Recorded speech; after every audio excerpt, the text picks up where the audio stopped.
Ayolning sevgisi qayerdan bilinadi? Oldin hech qachon qilmagan ishlarni qilishni boshlaydi. Erkakning sevgisi qayerdan bilinadi? G'amxo'r bo'lib qoladi.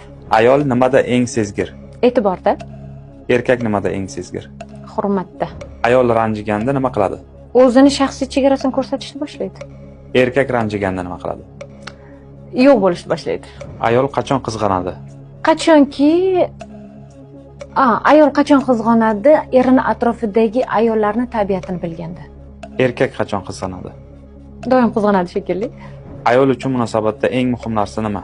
E'tibor, sevgi, g'amxo'rlik, yonida yelkadosh bo'lib turish, Erkak uchun munosabatda eng muhim narsa nima? sadoqat. Ayol qachon soviydi?